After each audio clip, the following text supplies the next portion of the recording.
El silencio en nuestra casa después del funeral de Leonor era un peso sobre mis hombros. Pero el verdadero peso no era el luto, era la mirada de mi hijo Marcos y su esposa Verónica. Sus ojos no veían a un padre afligido, veían un obstáculo entre ellos y una herencia de casi $1.000.000. Y esa misma tarde, mientras me daban el pésame con una mano, con la otra ya hacían planes para venderme junto con los muebles. Pero cometieron un error, subestimaron a su padre. Y, sobre todo, subestimaron a su madre. Porque Leonor, incluso después de irse, me había dejado un último regalo, un secreto guardado en una pequeña caja lacada que cambió las reglas del juego para siempre. Ellos creían que yo estaba solo y acabado, un viejo sentimental, esperando su final en una residencia de ancianos. No tenía ni idea de que estaba a punto de empezar a vivir de verdad, muy lejos de su avaricia. Si te gusta esta historia, por favor dale me gusta a este video, suscríbete al canal y comparte tus impresiones sobre esta historia en los comentarios. Les aseguro que nadie se esperaba lo que estaba por suceder. Antes de que la codicia envenenara el aire de mi casa, esta era un santuario. Un universo construido durante 47 años junto a Leonor. Cada mañana, mi rutina era la misma. Me levantaba al primer rayo de sol que se colaba por la persiana, y el primer sonido del día era el clic de la vieja cafetera que compramos en nuestra luna de miel. El aroma del café recién hecho llenaba la cocina y se mezclaba con el leve perfume a jazmín que siempre parecía flotar en el aire, el de la crema de manos de Leonor. Durante décadas, ese olor significaba que ella ya estaba despierta, sentada en su sillón de terciopelo burdeos junto a la ventana del salón, con una taza humeante y el periódico. Ese sillón era más que un mueble, era el corazón de nuestra casa, recuerdo como si fuera ayer el día que lo compramos. Fue en una pequeña tienda de antigüedades en 1978. Nos costó $300, una fortuna para nosotros en aquel entonces, casi todo nuestro presupuesto para muebles. Yo dudé, pero Leonor se enamoró de él. Arturo, me dijo, con esa sonrisa que podía desarmar cualquier argumento. En este sillón leeremos cuentos a nuestros hijos. Veremos nevar. Nos haremos viejos juntos. Y así fue. Desde esa silla vio a nuestro hijo Marcos dar sus primeros pasos. En ella le cosió un parche a sus jeans favoritos más de 20 veces. En ella me esperaba cada tarde cuando yo volvía del trabajo, cansado después de soldar tuberías durante 10 horas.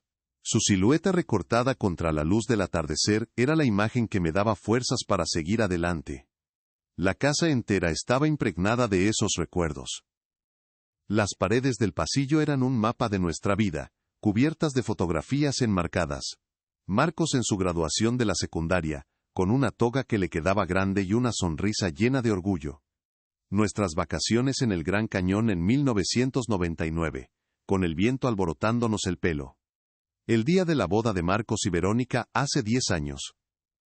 En esa foto, Leonor y yo los mirábamos con una esperanza que ahora lo sé, era ingenua. La cocina todavía guardaba las marcas de sus experimentos culinarios, pequeñas manchas en la encimera que nunca logré quitar, y que ahora eran reliquias. Los domingos, la casa se llenaba con el olor de su arroz con pollo, una receta de su abuela que reunía a toda la familia alrededor de la mesa del comedor. Esa mesa de roble macizo, que lijamos y barnizamos juntos durante un fin de semana entero, había escuchado más risas, debates y confesiones que cualquier sacerdote. Incluso el jardín era un testamento de nuestro amor. El gran roble que domina el patio trasero, lo plantamos el día que trajimos a Marcos a casa desde el hospital.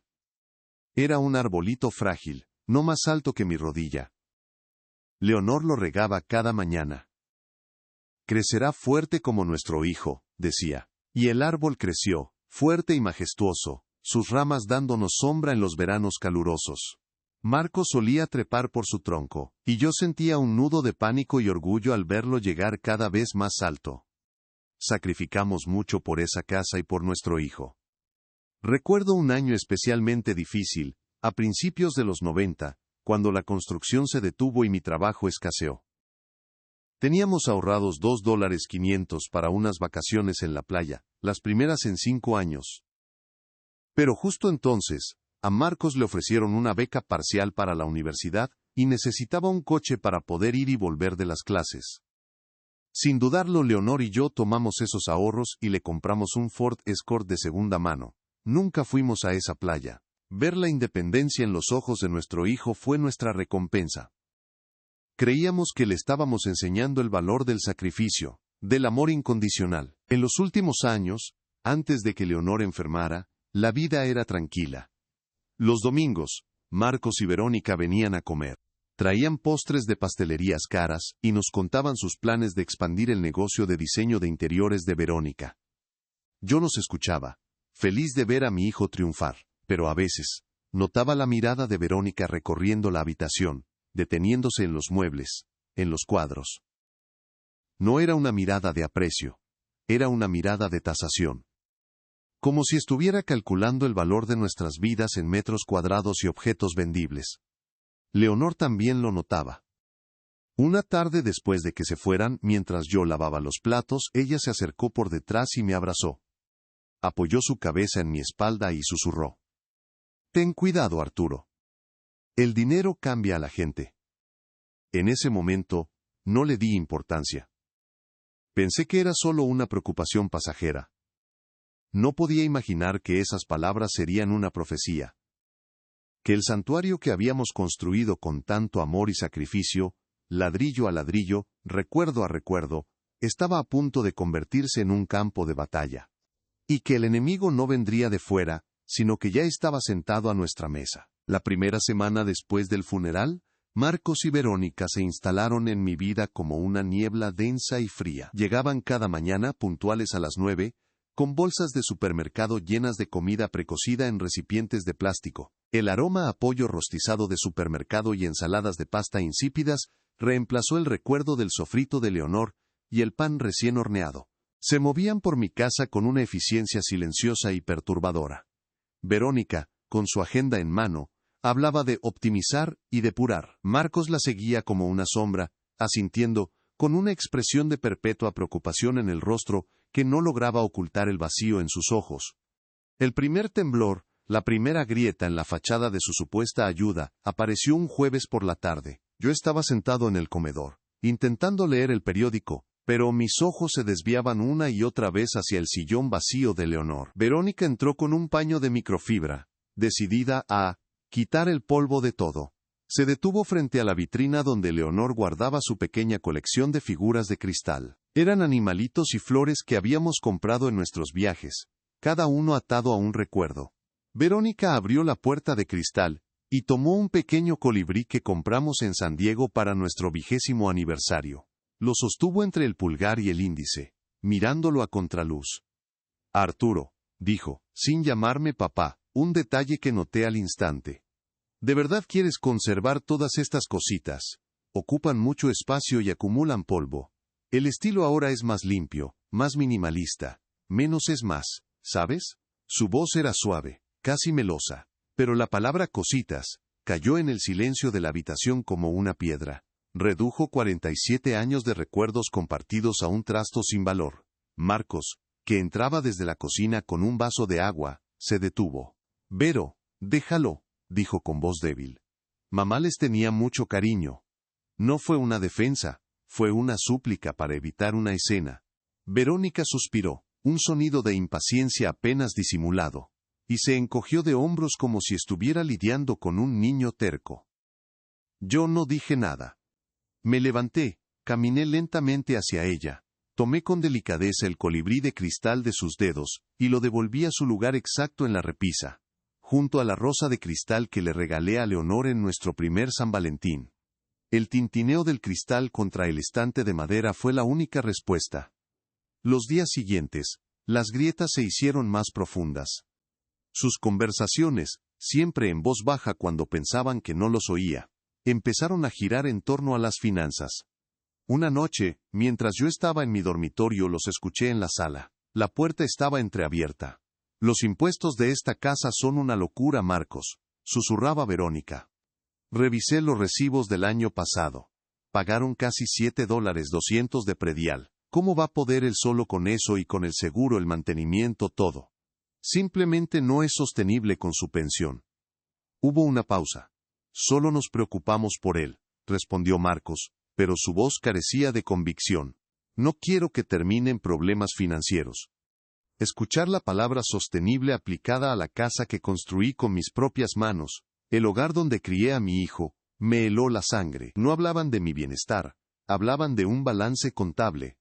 El sábado por la mañana, mientras desayunábamos los waffles congelados que habían traído, Verónica dejó su tenedor y me miró con una sonrisa que no le llegaba a los ojos. Arturo, hemos estado pensando que sería una buena idea empezar a organizar todo el papeleo. Ya sabes, la escritura de la casa, las pólizas de seguro, los estados de cuenta bancarios. Solo para tener todo en orden y que no tengas que preocuparte por nada. La propuesta sonaba razonable, pero el brillo en su mirada era el de un depredador que huele sangre. Yo asentí lentamente, masticando un trozo de waffle que sabía a cartón. Claro, dije. Buena idea. Pero mientras lo decía, mi mente voló a una conversación con Leonor. Un año atrás. Estábamos en el jardín, viendo las hojas del roble cambiar de color. Ella había estado callada por un largo rato. Luego se giró hacia mí, sus ojos serios. Ten cuidado, Arturo, me dijo, su voz apenas un susurro. Marcos es nuestro hijo y lo amo, pero Verónica, ella mide el amor en metros cuadrados. En ese momento, desestimé su comentario como una preocupación infundada. Ahora, esas palabras resonaban en mi cabeza como una campana de alarma. Me di cuenta de que ellos no estaban viendo la casa donde crecí una familia, estaban viendo un activo de casi $1.000.000. Y yo, el viejo sentimental sentado frente a ellos, era el único obstáculo en su camino. La batalla aún no había comenzado, pero yo ya sabía que estaba en territorio enemigo. La bomba estalló exactamente una semana después. Fue un martes por la tarde. El cielo gris y plomizo parecía reflejar el estado de mi alma. Marcos y Verónica llegaron con una carpeta de cuero sintético bajo el brazo, y una sonrisa tensa, que no presagiaba nada bueno. Se sentaron frente a mí en la mesa del comedor, la misma mesa donde Marcos había hecho sus deberes de matemáticas mientras Leonor le preparaba un vaso de leche. Verónica colocó la carpeta en el centro de la mesa y la abrió con un chasquido seco. Dentro había un contrato de varias páginas con el logo de una agencia inmobiliaria de lujo. Arturo, buenas noticias, comenzó Verónica, con su voz de vendedora. Hablamos con Richard, el agente que te mencionamos. Está muy entusiasmado con la casa. Dice que, por la ubicación y el tamaño del terreno, podemos conseguir fácilmente los $950,000 que estimamos, quizás incluso más si actuamos rápido. Ya preparó el contrato de exclusividad. Solo necesita tu firma. Deslizó el documento y un bolígrafo sobre la mesa de roble. El bolígrafo se detuvo justo sobre una marca de agua que dejó un vaso sudado hace años, un pequeño círculo imperfecto que recordaba una tarde de verano con Leonor. Me quedé mirando el papel, las cláusulas, los porcentajes de comisión del 6%, los plazos de 90 días, todo era un borrón de tinta negra sobre un futuro que no quería. Es muy rápido, logré decir, mi voz sonando extraña en mis propios oídos. Apenas ha pasado un mes desde que Leonor. Marcos se inclinó hacia adelante, apoyando los codos en la mesa. Su rostro era una máscara de falsa compasión. Papá, lo sabemos, y precisamente por eso. No queremos que cargues con todo esto, es una carga emocional y financiera. Queremos que te relajes, que empieces una nueva etapa sin preocupaciones en un lugar adecuado para ti. La frase lugar adecuado para ti sonó como una sentencia. Verónica suspiró, un sonido de impaciencia apenas contenido, su barniz de amabilidad se estaba resquebrajando. Arturo, seamos prácticos, aferrarse a este lugar es sentimental, pero no es lógico. Estás jubilado. Tu pensión es de $2.150 al mes. Solo los impuestos y el seguro de esta casa son casi $9.000 al año. ¿Cómo piensas pagar el jardinero, las reparaciones, la calefacción en invierno? Estarías ahogado en deudas en menos de un año. Cada palabra era un golpe calculado. Estaban usando mi propia vida, mis finanzas, como un arma en mi contra. Me mantuve en silencio, mi mirada fija en el contrato. Podía sentir sus ojos sobre mí, esperando que me derrumbara, que cediera. No lo sé, susurré. Necesito tiempo. Esa fue la gota que colmó el vaso para Verónica. Se reclinó en su silla, cruzó los brazos y me miró con una frialdad que me heló hasta los huesos. Su voz cuando habló, era afilada como un trozo de vidrio roto. No tenemos tiempo, Arturo. El mercado está en su punto álgido ahora. Y francamente, tu resistencia está empezando a preocuparnos. Hizo una pausa dramática. Hablamos con un abogado, solo para explorar opciones, por supuesto. Nos informó que si un familiar mayor muestra signos de no poder tomar decisiones financieras racionales por sí mismo, es posible solicitar una tutela para proteger sus activos. La palabra tutela cayó en la habitación como una piedra en un pozo profundo. El aire se volvió denso, pesado. Miré a mi hijo, buscando una pizca de desacuerdo, una señal de que su esposa había ido demasiado lejos, pero Marcos desvió la mirada, estudiando un punto inexistente en el suelo de madera. Su silencio fue la traición más dolorosa de todas. Verónica no había terminado. Su mirada se desvió hacia el salón, y se posó en el sillón de terciopelo burdeos de Leonor. Una sonrisa condescendiente se dibujó en sus labios. Entiendo que tengas apegos. Pero tienes que aceptar la realidad. Tu esposa ya no está. Ese sillón es solo un mueble viejo acumulando polvo. Esta casa es solo un montón de ladrillos y madera. Aferrarse a ellos no la traerá de vuelta. Es hora de dejar ir el pasado y pensar en el futuro. Nuestro futuro. En ese instante, algo dentro de mí se rompió y se reacomodó en un orden nuevo, frío y duro. El dolor se evaporó, reemplazado por una claridad cristalina y cortante. Miré sus rostros, el de Verónica lleno de arrogancia, el de Marcos deformado por la cobardía. Y ya no vi a mi familia, vi a dos extraños. Dos depredadores que confundían mi luto con debilidad. Mi mirada se posó en el sillón vacío. Pude casi ver a Leonor sentada allí, mirándome, con esa expresión suya que decía, te lo advertí, pero también. Sé que eres fuerte. Levanté la vista del contrato y los miré directamente a los ojos uno por uno. Mi mano que había estado temblando ahora estaba firme. Empujé suavemente el bolígrafo y la carpeta hacia ellos. Tienen razón, dije, mi voz tranquila, desprovista de toda emoción. He sido demasiado sentimental. Es una decisión importante, necesito una noche para procesarlo todo. Mañana por la mañana, a las 10, les daré mi respuesta final. Verónica sonrió, una sonrisa de victoria total. Sabía que entrarías en razón, Arturo, dijo, levantándose y alisando su falda. Marcos murmuró un gracias, papá, casi inaudible. Se fueron convencidos de que habían ganado. Me quedé solo en el silencio de la casa. Me levanté lentamente y caminé hacia el salón. Me detuve frente al sillón de Leonor. Pasé mi mano por el terciopelo gastado, sintiendo la textura familiar bajo mis dedos. Ellos creían que me habían acorralado, creían que al día siguiente firmaría mi rendición. No tenían idea de que acababan de firmar la suya. La guerra no había terminado. Acababa de empezar. Y yo por primera vez, tenía un plan. Cuando la puerta principal se cerró, el sonido del cerrojo encajando en su lugar fue como el golpe de un martillo de juez.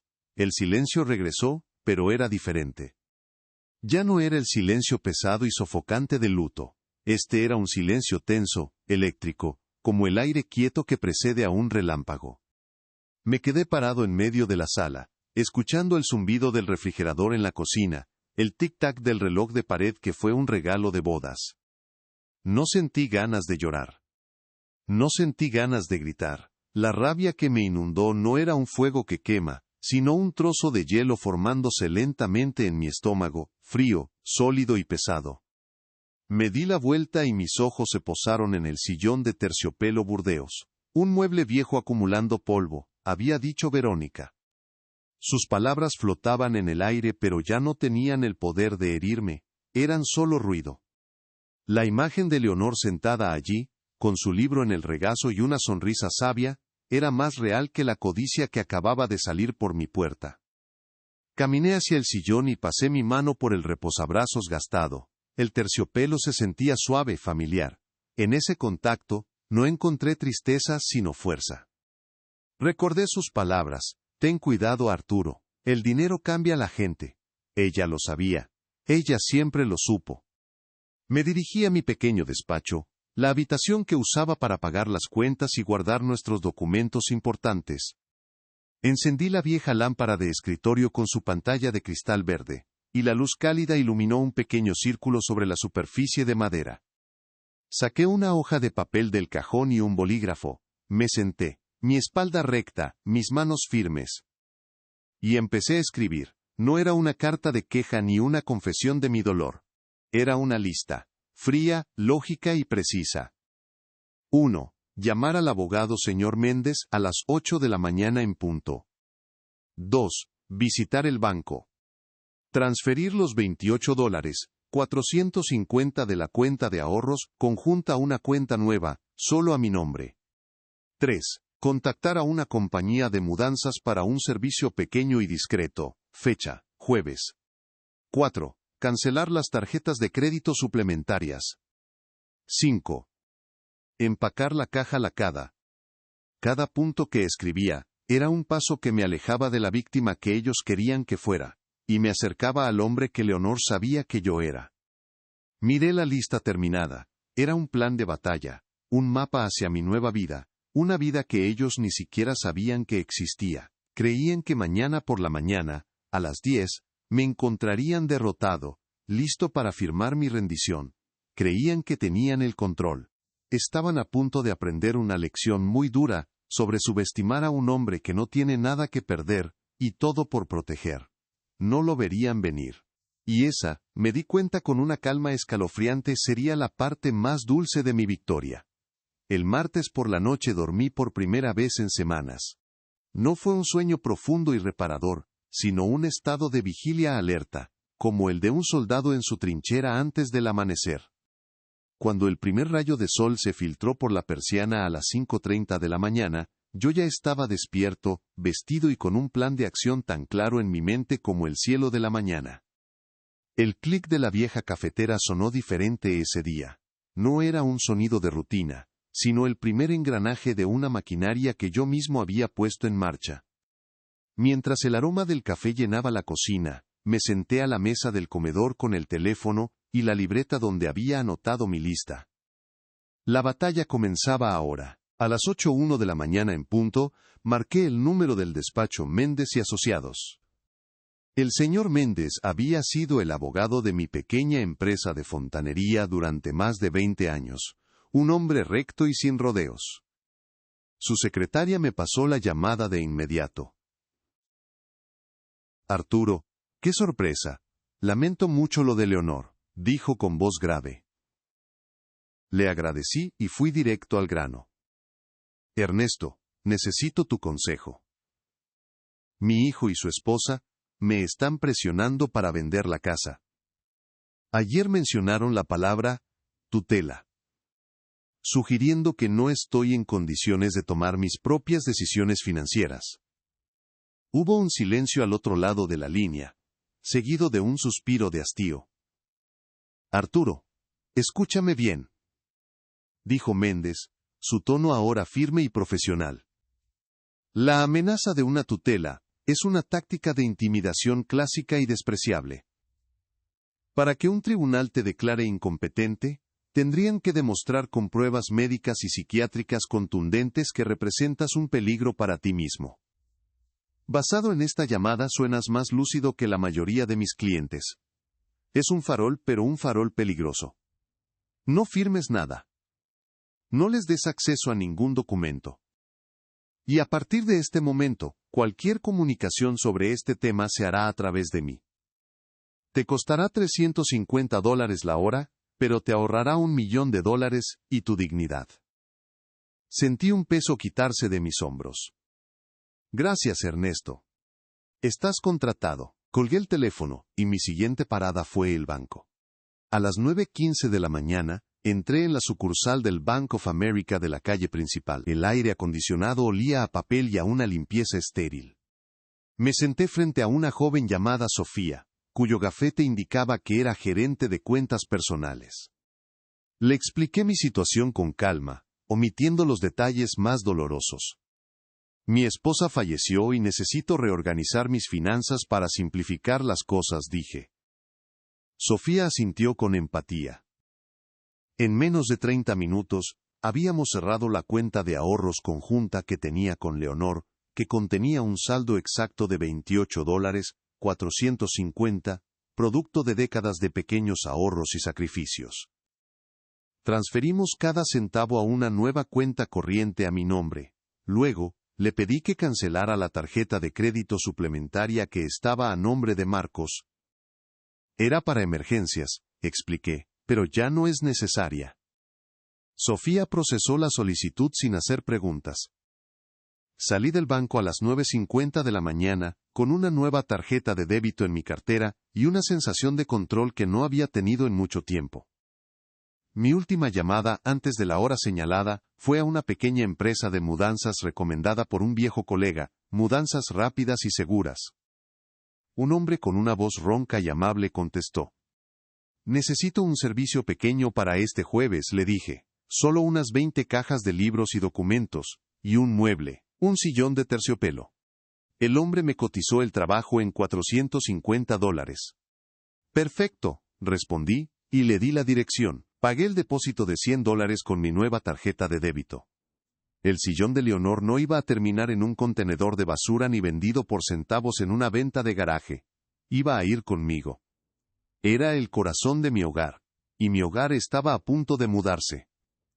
A las 9:58 de la mañana, me senté en la sala, con una taza de café recién hecho sobre la mesita. No puse el contrato que ellos habían traído sobre la mesa. Lo dejé en el comedor, donde lo habían puesto ellos, como un objeto sin importancia.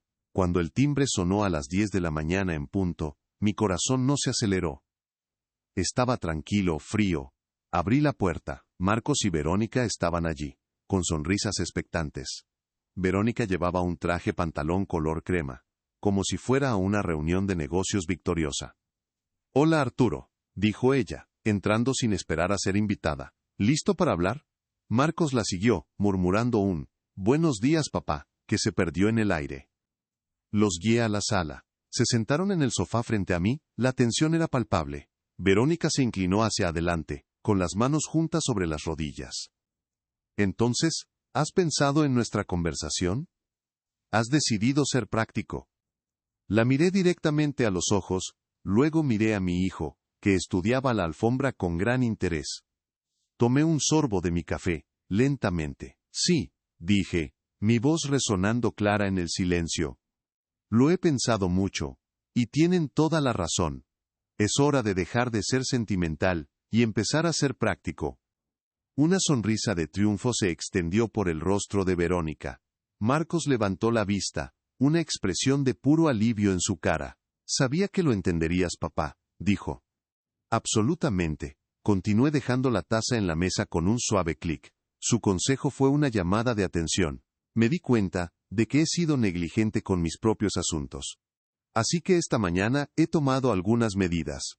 Hice una pausa, disfrutando del momento. Primero, he contratado al señor Ernesto Méndez, como mi abogado personal. Él revisará cualquier documento legal o financiero a partir de ahora. Segundo, he consolidado mis finanzas en una nueva cuenta bancaria, para tener un mejor control de mis gastos. Y tercero, he cancelado todas las tarjetas de crédito suplementarias, para evitar cualquier confusión. Fue un gran consejo. Gracias por motivarme a poner mi casa en orden. El silencio que siguió fue profundo, denso. Las sonrisas se congelaron, y luego se desvanecieron de sus rostros. La expresión de Verónica pasó de la victoria a la incredulidad, y luego a una furia apenas contenida. Los nudillos de sus manos apretados sobre sus rodillas se pusieron blancos. Marcos me miraba con la boca ligeramente abierta, como un pez fuera del agua. Se dieron cuenta. No había ganado ellos, había ganado yo. Habían querido tomar el control, y en cambio me habían dado la motivación para tomarlo de verdad.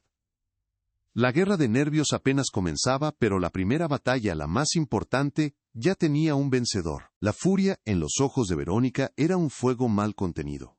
No gritó, no me insultó, simplemente me lanzó una mirada que prometía una guerra. Recogió su bolso de diseñador del suelo, y salió por la puerta sin decir una palabra. Marcos, pálido y descompuesto, se quedó un segundo más, como si quisiera decir algo, pero las palabras no le salieron. Se encogió de hombros, una disculpa patética y silenciosa, y la siguió. El sonido de su coche arrancando y alejándose a toda velocidad fue la música más dulce que había escuchado en semanas. La casa, por primera vez, se sentía mía de nuevo. El aire ya no estaba viciado por su codicia. Me serví otro café, esta vez sin el sabor amargo de la traición. El plan que había trazado la noche anterior ya no era una lista en un papel. Era una promesa. Una promesa a Leonor y a mí mismo. Al día siguiente, antes del amanecer, puse en marcha la segunda fase. No les dije nada. Simplemente, dejé una nota sobre la mesa de la cocina que decía: he salido a hacer unas diligencias importantes. No me esperen. Tomé las llaves de mi viejo Ford F-150 de 1998, el que usaba para mi trabajo de fontanería, y la pequeña caja lacada. Conduje hacia el norte por la Interestatal 95, dejando atrás la ciudad y sus suburbios. El viaje era de 124 millas, un poco más de 2 horas. A medida que los edificios daban paso a los pinares y los lagos, sentía que me quitaba un peso de encima con cada milla recorrida. Apagué la radio y conduje en silencio, con el zumbido de los neumáticos como única compañía. Era la primera vez en años que me sentía completamente libre. Las indicaciones de un viejo mapa que encontré en la caja me llevaron por un camino de tierra hasta un claro rodeado de altos robles, y allí estaba. La cabaña del lago escondido. Era pequeña, de madera oscura, con un porche delantero y una chimenea de piedra. No era lujosa, pero se sentía sólida, honesta. Como Leonor. Con un ligero temblor en la mano, introduje la vieja llave de latón en la cerradura. Giró con un clic satisfactorio. Empujé la puerta y entré. El aire no olía a encierro, sino a cedro, a pino y a tierra húmeda. La luz del sol se filtraba por las ventanas, iluminando las motas de polvo que danzaban en el aire. Estaba amueblada de forma sencilla, un sofá cómodo, una mesa de comedor de madera maciza, una pequeña cocina funcional. Sobre la repisa de la chimenea había una sola foto enmarcada.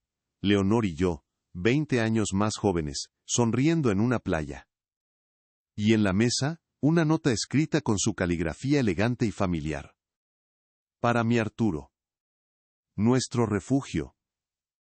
Que encuentres aquí la paz que siempre mereciste. Te amo, tu Leonor. La leí una y otra vez, hasta que las palabras se volvieron borrosas por las lágrimas. Pero no eran lágrimas de tristeza. Eran de una gratitud tan inmensa que me llenaba el pecho. Ella lo había sabido.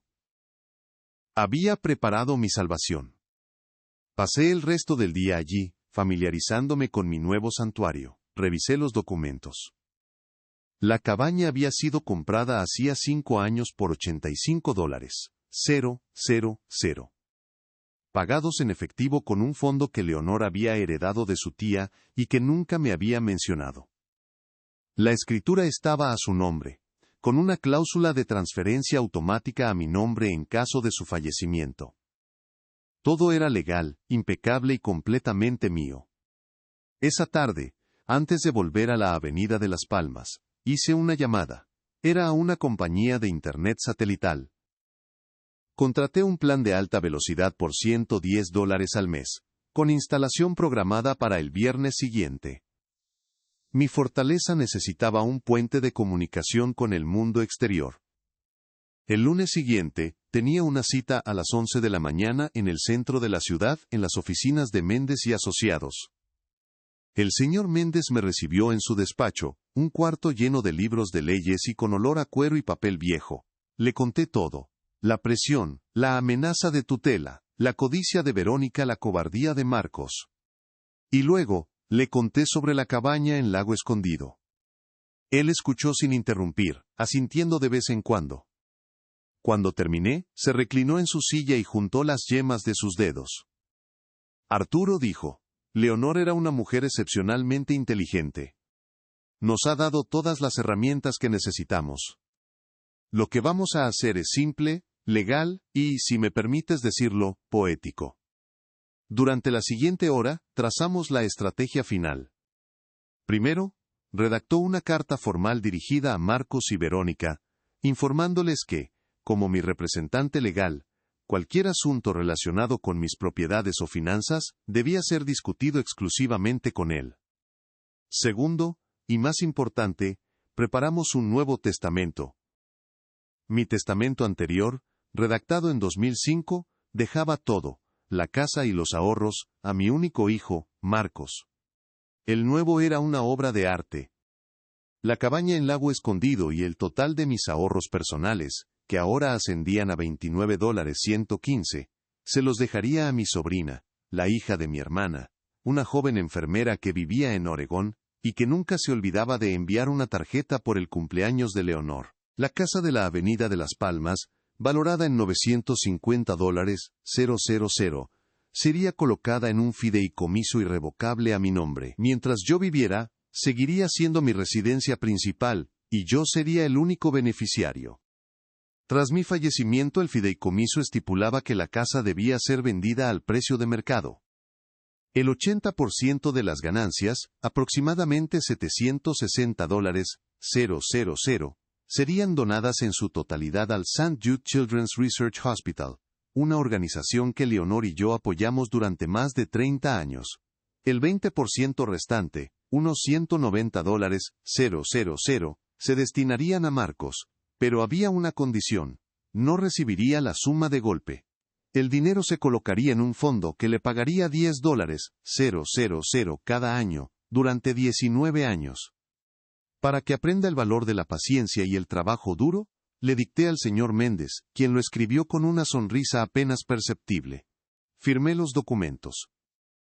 El coste total de la consulta y la redacción de los nuevos documentos fue de $1,400, que pagué con gusto de mi nueva cuenta. Esa tarde, cuando volví a casa, Verónica estaba allí. Me esperaba sentada en el sofá, con los brazos cruzados. Su tono ya no era meloso, sino gélido.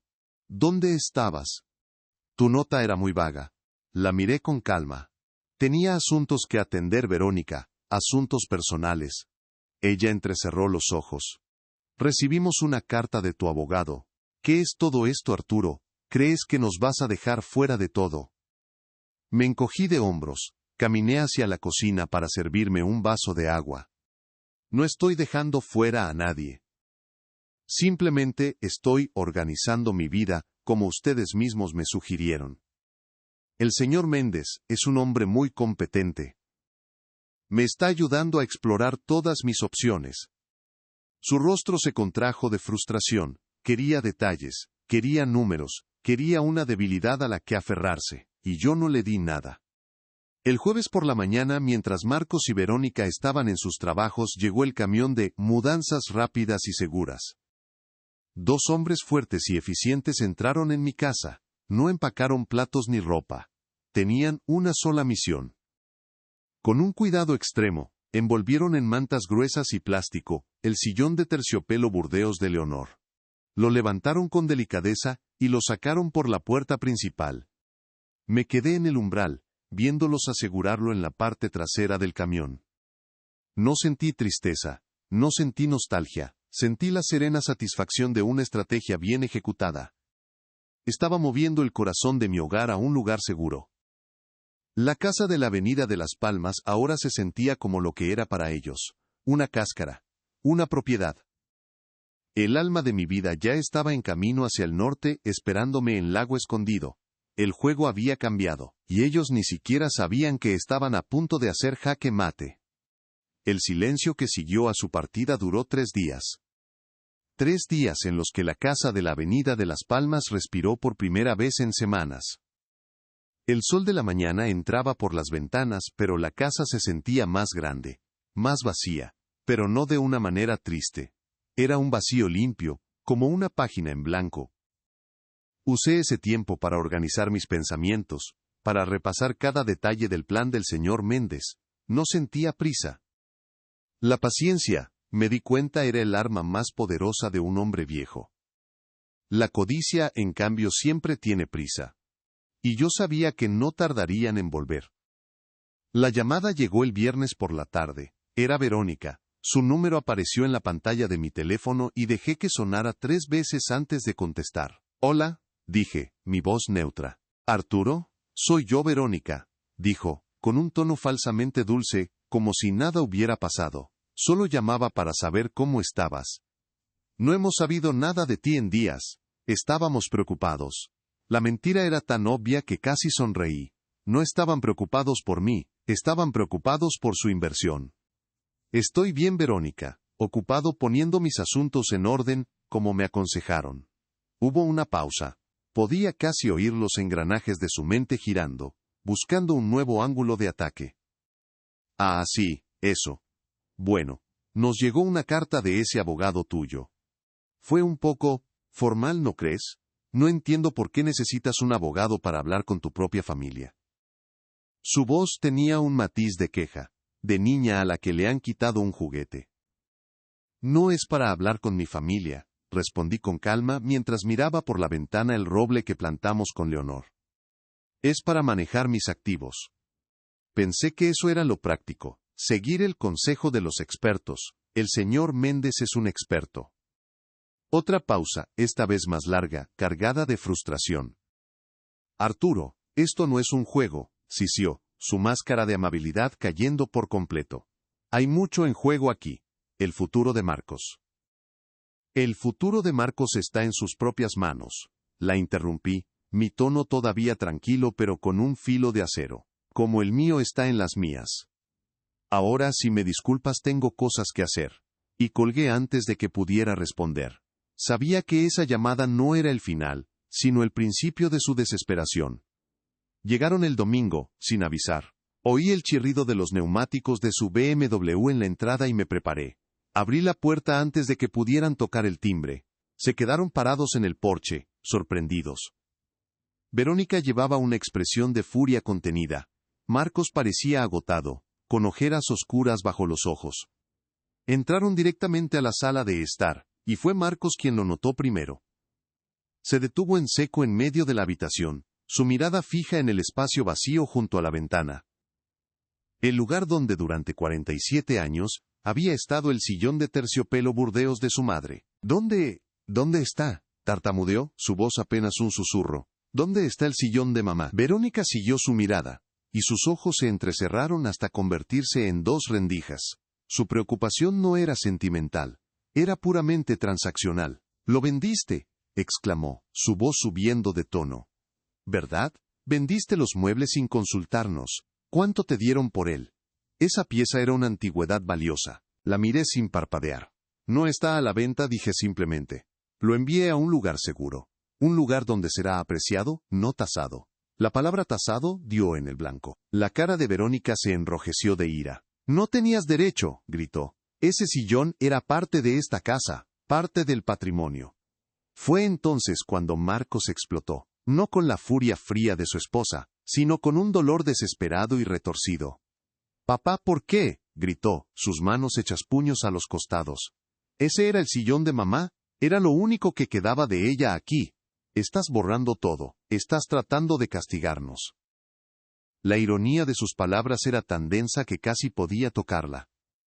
Él, que había estado dispuesto a vender cada recuerdo, cada rincón de nuestra vida juntos, ahora me acusaba de borrar a su madre. Me mantuve en silencio, dejando que sus acusaciones llenaran la habitación y luego murieran, exponiendo su propia hipocresía. Me acerqué a él, mi rostro sereno. «No estoy borrando a tu madre, Marcos. Estoy protegiendo su legado de la gente que lo ve como un signo de dólar. Tú y yo recordamos a tu madre de maneras muy diferentes». Verónica dio un paso adelante, interponiéndose entre nosotros, su rostro a centímetros del mío. Su voz bajó a un siseo venenoso.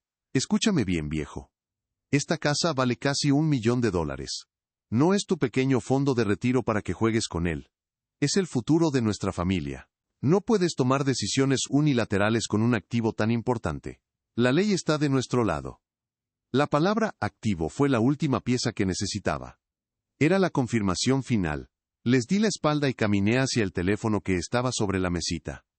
«Verónica», dije, sin mirarlos.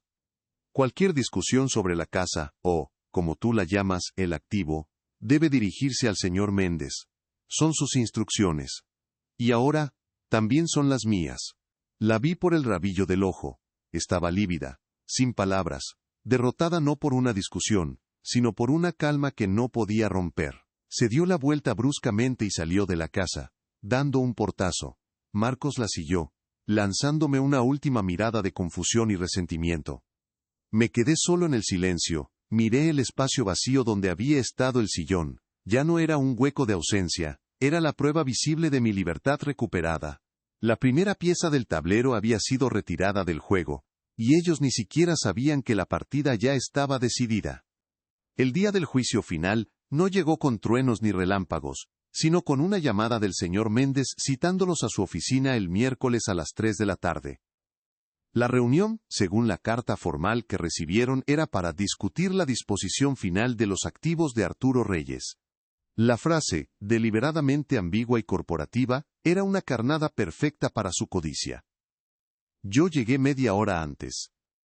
El despacho del señor Méndez olía a cera para madera y a la autoridad tranquila de los libros de leyes que forraban las paredes del suelo al techo. Me senté en una de las dos sillas de cuero frente a su imponente escritorio de caoba, no como un cliente nervioso, sino como el anfitrión de una obra que estaba a punto de comenzar.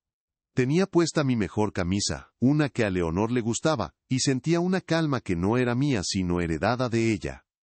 Puntuales a las 3, la puerta se abrió. Verónica entró primero, con un paso decidido, y un traje sastre gris oscuro que parecía una armadura. Su sonrisa era afilada, una línea tensa de cortesía forzada.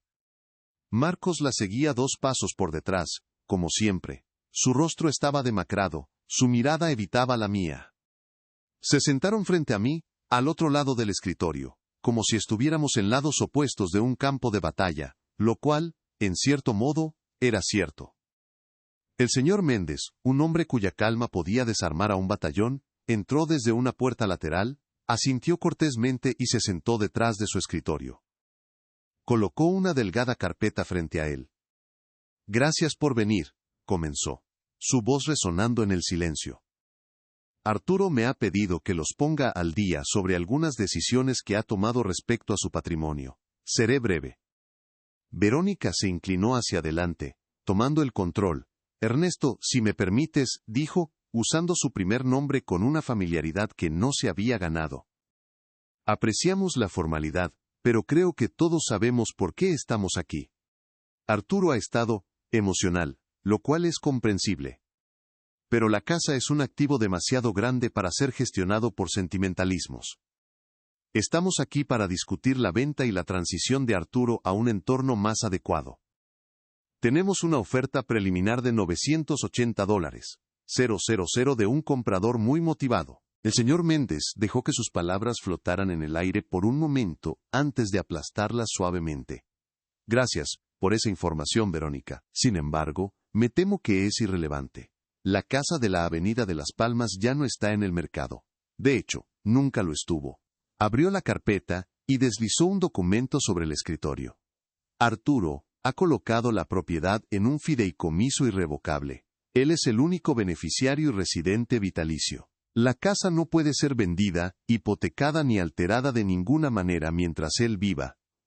Está, para todos los efectos prácticos, fuera del alcance de cualquiera». El rostro de Verónica se quedó en blanco. La confusión luchó contra la incredulidad. Miró a Marcos, quien parecía haberse encogido en su silla. ¿Qué significa eso?», tartamudeó ella. «Significa», continué yo, hablando por primera vez, mi voz firme y clara, «que viviré en mi casa, la casa que construí con mi esposa, hasta el día de mi muerte. No necesito su permiso ni su ayuda para hacerlo». La palidez de Verónica fue reemplazada por un rojo furioso que le subió por el cuello. «No puedes hacer eso. Es un bien familiar. Marcos tiene derechos». «Ah, sí, los derechos de Marcos», dijo el señor Méndez consultando otra página. «Arturo ha sido muy considerado con su hijo. En su Nuevo Testamento, ha estipulado que, tras su fallecimiento y la venta de la propiedad, el 80% de las ganancias netas, que estimamos en unos $760,000, serán donadas íntegramente al St. Jude Children's Research Hospital. El sonido que salió de la garganta de Verónica fue un jadeo ahogado, parecía que le habían dado un puñetazo en el estómago. Marcos, por su parte, simplemente cerró los ojos, como si la luz de la verdad fuera demasiado brillante para soportarla. El 20% restante, continuó el abogado sin inmutarse, unos $190,000, se destinará a Marcos. Sin embargo, para asegurar su bienestar financiero a largo plazo, el dinero se depositará en un fondo que le pagará $10,000 cada año, en su cumpleaños, durante 19 años. El silencio que siguió fue atronador. Verónica me miró fijamente, sus ojos ardiendo con un odio puro y sin diluir. 10,000. ¿Al año? Sisió, cada palabra goteando veneno. Eso es una miseria, es un insulto, lo hiciste a propósito para humillarnos. Se puso de pie de un salto, la silla de cuero chirrió en protesta. Después de todo lo que hemos hecho por ti. Finalmente, la miré directamente, ya no veía a mi nuera. Veía a una extraña consumida por la avaricia. No, Verónica. No lo hice para humillarlos. Lo hice para proteger el legado de mi esposa. Un legado de generosidad y trabajo duro, no de codicia y derecho adquirido.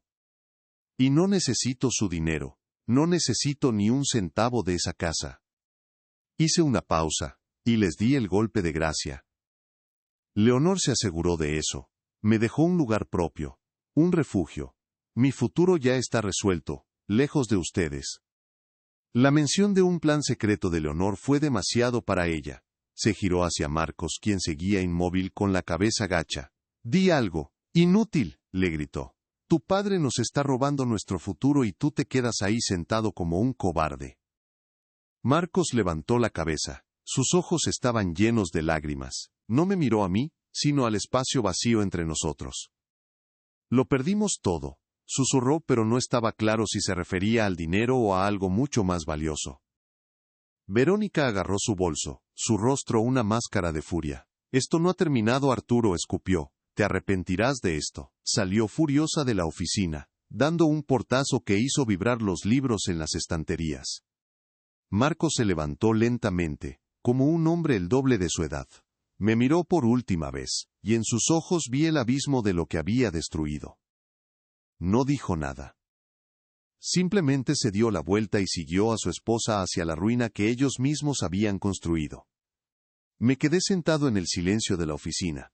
El olor a victoria era tranquilo y olía a justicia. El juego había terminado. Y yo había ganado. Si te gustó esta historia, no olvides dejar tu like, suscribirte al canal y escribir en los comentarios qué te pareció. Quiero mucho saber tu opinión. Aquí siempre encontrarás historias que emocionan, sorprenden y traen lecciones para llevar para toda la vida. Han pasado 3 meses desde aquella reunión en la oficina del señor Méndez. 3 meses de un silencio tan profundo y sanador que a veces me parece que puedo oír el polvo asentándose en la casa de la Avenida de Las Palmas. Ya no vivo allí. Se ha convertido en un monumento, un museo de una vida pasada que visito una vez por semana para asegurarme de que todo está en orden. El aire ya no huele a la tensión de Verónica ni a la cobardía de Marcos. Huele a madera vieja, a recuerdos y a una paz solemne. El roble que Leonor y yo plantamos sigue fuerte en el jardín, sus hojas susurrando historias que solo yo puedo entender. Es mi ancla con el pasado. Pero mi barco ya ha zarpado hacia un nuevo puerto. Mi verdadero hogar ahora está a 124 millas al norte, en Lago Escondido. Cada mañana, me despierto no con el sonido del tráfico, sino con el canto de los pájaros carpinteros en los pinos que rodean la cabaña. El primer aroma del día ya no es solo el del café, sino que se mezcla con el olor a tierra húmeda y a la resina de los árboles. Mi vida se ha vuelto sencilla, regida por el sol y las estaciones. Corto mi propia leña para la chimenea. Pesco en el lago para la cena y paso las tardes leyendo en el porche, con el único sonido del viento meciendo las ramas. He descubierto que un hombre con una pensión de $2.150 al mes puede vivir como un rey cuando sus únicas deudas son consigo mismo. Y en el corazón de este nuevo reino, frente a una gran ventana que mira directamente al agua tranquila del lago, descansa el sillón de terciopelo burdeos de Leonor. Cuando los de la mudanza lo trajeron, lo coloqué allí, y durante una semana no me atreví a sentarme. Era su trono, su espacio sagrado. Pero una tarde, con una taza de té humeante en la mano, me senté. El terciopelo gastado se amoldó a mi cuerpo como un abrazo familiar. Y en ese momento, entendí.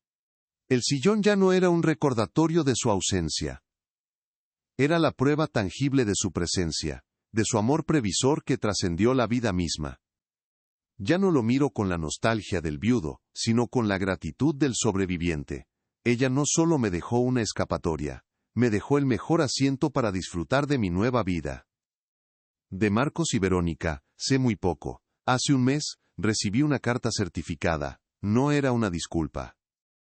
Eran 4 páginas escritas por Verónica, detallando la cruel injusticia de mi decisión, y cómo estaba afectando su estatus social. Hablaba de los $10,000 anuales, como si fueran limosnas. Nunca respondí. El silencio a veces es la respuesta más elocuente. Se aferraron a la idea de una herencia de casi $1 millón, y en su avaricia, perdieron lo único que realmente tenía valor. Una familia. A veces, sentado en el sillón de Leonor mientras el sol se pone sobre el lago, pienso en la ironía de todo. Ellos querían la casa, el dinero, el activo. Creían que la riqueza se medía en metros cuadrados y ceros en una cuenta bancaria. Pero la verdadera riqueza es esto. La tranquilidad de mi conciencia, la dignidad intacta y la libertad de ver un nuevo amanecer, sin el peso de la traición sobre mis hombros. Leonor me dejó la herencia más valiosa de todas, una que no se puede tasar ni vender. Me dejó la paz. Y eso, he descubierto, no tiene precio. Si algo he aprendido en mis 72 años, es que la verdadera riqueza no se cuenta en dólares ni en metros cuadrados. Se mide en la tranquilidad con la que apoyas la cabeza en la almohada por la noche. Mi hijo y su esposa estaban tan ciegos por los $950,000, que no vieron el tesoro que ya tenían, una familia, un legado, respeto. En su prisa por reclamar una herencia, lo perdieron todo. No solo el dinero que creían merecer, sino su propia dignidad, pieza por pieza. Creyeron que mi dolor me había hecho débil, un anciano fácil de manipular. Pero se equivocaron. El amor de Leonor me hizo fuerte. Su último regalo no fue la cabaña, fue la lección. Nunca permitas que la codicia de otros apague tu luz o te quite tu hogar. La dignidad no es negociable. A veces, la mayor victoria no es ganar una batalla ruidosa, sino construir una paz silenciosa, donde nadie pueda volver a hacerte daño. Esta es una lección que me costó mucho aprender, pero que ahora atesoro más que cualquier propiedad. Espero que mi historia les sirva, no como un cuento de venganza, sino como un recordatorio de que siempre, sin importar la edad o las circunstancias, tenemos el poder de proteger lo que somos y reescribir nuestro propio final. Si te gustó esta historia, no olvides dejar tu like, suscribirte al canal y escribir en los comentarios qué te pareció. Quiero mucho saber tu opinión. Aquí siempre encontrarás historias que emocionan, sorprenden y traen lecciones para llevar para toda la vida.